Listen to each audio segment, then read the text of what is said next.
Facultad de Estudios Superiores Cuautitlán presenta Jiménez Muñoz Anet Gerandi el tema de auditoría administrativa, marco conceptual. Para el reto, elabora un video de la materia Dictamen a los estados financieros de la licenciatura en Contaduría, por el maestro Argenis Iván Mejía Chavarría. Para comenzar, es importante entender que una auditoría administrativa es la revisión analítica total o parcial de una organización con el propósito de precisar su nivel de desempeño y perfilar oportunidades de mejora para innovar valor y lograr una ventaja competitiva sustentable. Continuaremos con los objetivos de la auditoría administrativa.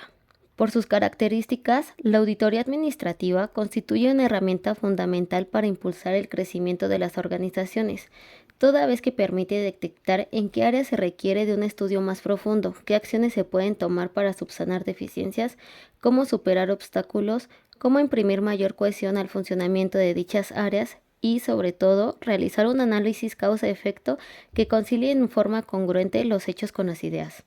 En virtud de lo anterior, es necesario establecer el marco para definir objetivos congruentes cuya cobertura encamine las tareas hacia resultados específicos. Entre los criterios más sobresalientes para lograrlos se puede mencionar objetivos de control, destinados a orientar los esfuerzos en la aplicación de la auditoría y evaluar el comportamiento organizacional en relación con estándares preestablecidos. De productividad. Encausan las acciones de la auditoría para optimizar el aprovechamiento de los recursos de acuerdo con la dinámica administrativa instituida por la organización. Objetivos de organización. Determinan que el curso de la auditoría apoye la definición de la estructura, competencia, funciones y procesos a través del manejo eficaz de la delegación de autoridad y el trabajo en equipo. De servicio. Representan la manera en que la auditoría puede constatar que la organización está inmersa en un proceso que la vincula cuantitativa y cualitativamente con las expectativas y satisfacción de sus clientes. De calidad. Disponen que la auditoría tiende a elevar los niveles de actuación de la organización en todos sus contenidos y ámbitos, para que produzca bienes y servicios altamente competitivos. De cambio. Transforman la auditoría en un instrumento que hace más permeable y receptiva a la organización. De aprendizaje. Permiten que la auditoría se transforme en un mecanismo de aprendizaje institucional para que la organización pueda asimilar sus experiencias y las capitalice para convertirlas en oportunidades de mejora. De toma de decisiones. Traducen la puesta en práctica y los resultados de la auditoría en un sólido instrumento de soporte del proceso de gestión de la organización. De interacción. Posibilitan el manejo inteligente de la auditoría en función de la estrategia para relacionar a la organización con los competidores reales y potenciales, así como con los proveedores y clientes. Y por último, de vinculación. Estas facilitan que la auditoría se constituya en un vínculo entre la organización y un contexto globalizado. Para que el cumplimiento de los objetivos que hemos mencionado anteriormente sea el esperado, es importante hablar del alcance de la auditoría administrativa.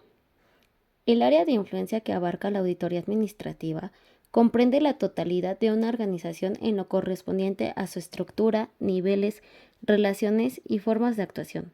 Esta connotación incluye aspectos tales como naturaleza jurídica, criterios de funcionamiento, estilo de administración, enfoque estratégico, sector de actividad, giro industrial, ámbito de operación, tamaño de la empresa, número de empleados, relaciones de coordinación, desarrollo tecnológico, sistemas de comunicación e información, nivel de desempeño, trato a clientes, tanto internos como externos, entorno, generación de bienes, servicios, capital y conocimiento, y los sistemas de calidad que maneja la entidad.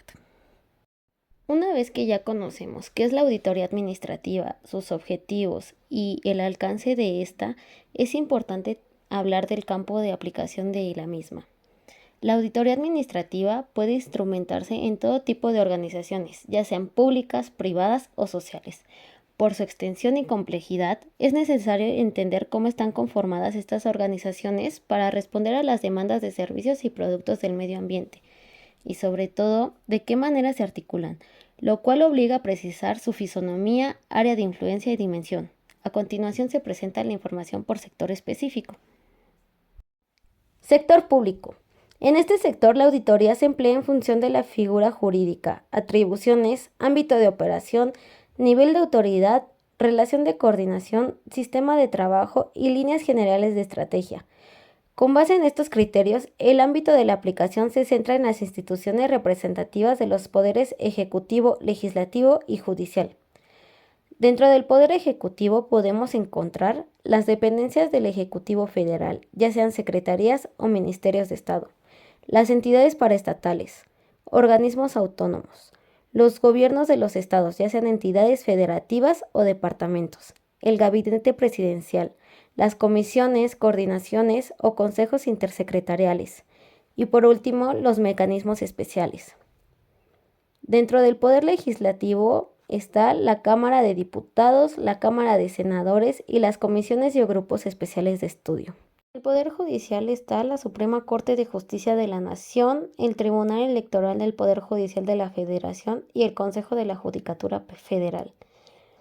Como efecto, el resultado de aplicar la auditoría administrativa en el sector público es mejorar la actuación de los órganos y mecanismos que lo integran, considerando sus acciones particulares y la interacción proveniente de la naturaleza de sus funciones, a partir de la idea de que el Poder Legislativo determina el orden jurídico, el Poder Ejecutivo lo implementa y el Poder Judicial vigila su cumplimiento.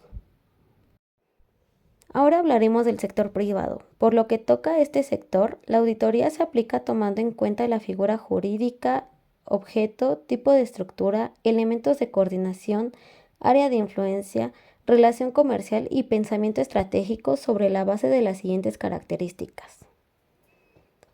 Tamaño de la empresa, tipo de industria, naturaleza de sus operaciones, enfoque estratégico. En lo relativo al tamaño, convencionalmente se clasifica en microempresa, empresa pequeña, mediana o grande. Esta ordenación puede sustentarse en dos criterios. El primero sería de acuerdo con el tamaño de la empresa, el número de trabajadores y el sector de actividad, como se muestra en el siguiente cuadro. Para comenzar, aquí tenemos que para una microempresa el número de trabajadores para el sector de la industria sería de 0 a 30. Para el sector de comercio sería de 0 a 5 trabajadores y para el sector de servicios sería de 0 a 20. Para una pequeña empresa sería de 31 a 100 trabajadores en el sector de industria, de 6 a 20 en el sector de comercio y de 21 a 50 en el sector servicios. Para una empresa mediana serían 101 a 500 trabajadores en la industria, de 21 a 100 para comercio y de 51 a 100 para servicios. Y para una empresa grande serían de 501 o más trabajadores para la actividad de industria, 101 o más para comercio y de igual forma para el sector servicios. El segundo criterio a tomar en cuenta sería con base en el tamaño de la empresa, número de empleados permanentes y ventas anuales, como aparece en el siguiente cuadro. Aquí nos menciona la clasificación de las empresas por número de empleados y ventas anuales. Para una microempresa, el número de empleados permanentes es de 1 a 15 y salarios mínimos de la zona serían menos de 110 para las ventas anuales. Para una empresa pequeña serían de 16 a 100 empleados permanentes y unas ventas anuales que representen de 111 a 1115 salarios mínimos en la zona. Para una empresa mediana sería de 101 a 250 empleados permanentes y unas ventas anuales que representen de 1116 a 2010 salarios mínimos en la zona. Y por último, para una empresa grande serían de 251 empleados en adelante y unas ventas anuales que representen 2010 salarios mínimos en la zona en adelante. Ambas perspectivas se complementan y permiten generar elementos de juicio para dimensionar el contexto de las empresas. Asimismo, existen vertientes que consideran unidades productivas más pequeñas que las microempresas y empresas cuya magnitud rebasa las grandes empresas, visión que, aunque lógica, carece de criterios aceptados y validados que lo fundamenten. En cuanto a la naturaleza de las operaciones en el sector privado, las empresas pueden agruparse en nacionales, extranjeras o mixtas. Dentro de las nacionales encontramos empresas cuyo centro de actividades se encuentran en el propio país y la mayoría o la totalidad de su capital está en manos de nacionales. Las extranjeras son empresas que operan en distintos ámbitos y la mayoría o la totalidad de su capital pertenece a personas de otros países. Y por último tenemos las empresas de naturaleza mixta, que son las que se desempeñan con la participación conjunta de nacionales y extranjeros.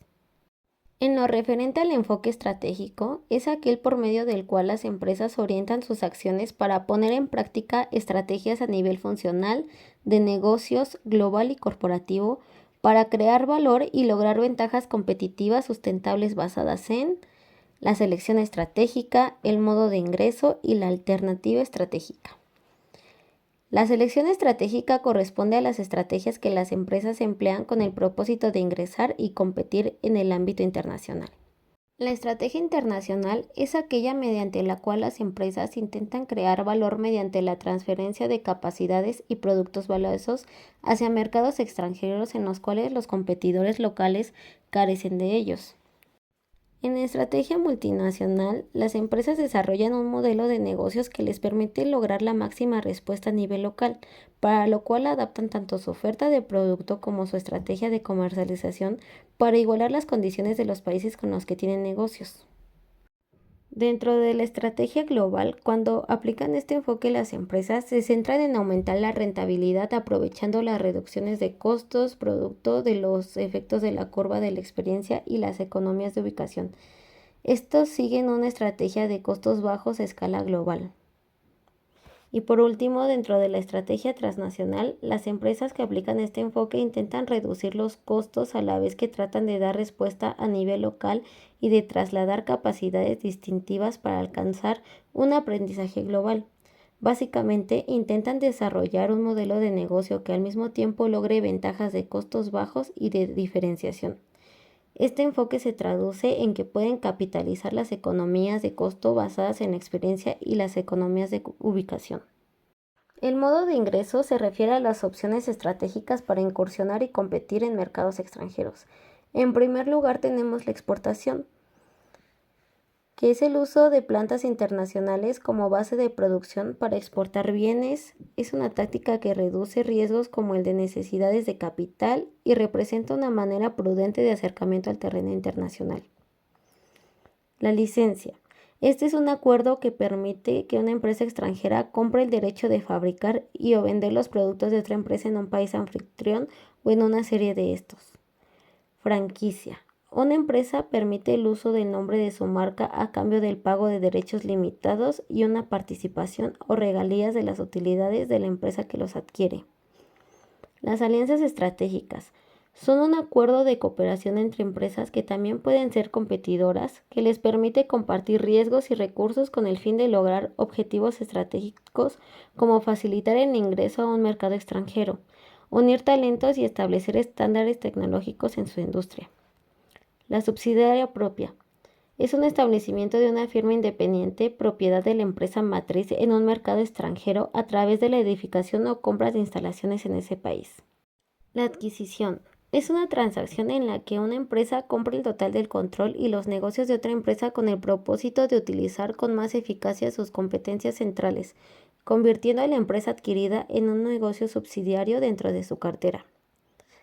Fusión es un acuerdo entre dos empresas para integrar sus operaciones sobre una base relativamente equitativa de recursos y capacidades, que en conjunto pueden crear mayor ventaja competitiva. La alternativa estratégica define los enfoques e iniciativas que una empresa implementa para atraer clientes, resistir las presiones competitivas y fortalecer su posición en el mercado.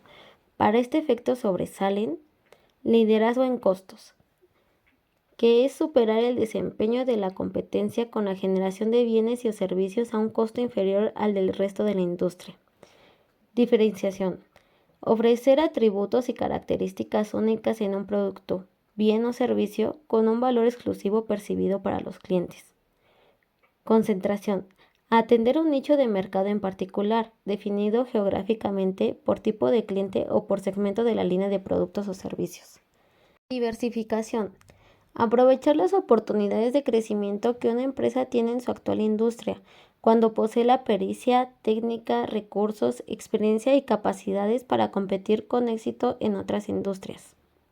Esta decisión puede realizarse en negocios estrechamente vinculados o en negocios que no guarden ningún nexo entre sí. Integración vertical. Extender el alcance competitivo de una empresa dentro de la misma industria al producir insumos propios o disponer de la producción. Integración horizontal. Buscar mayor poder en el mercado mediante la adquisición o fusión con empresas del mismo giro industrial.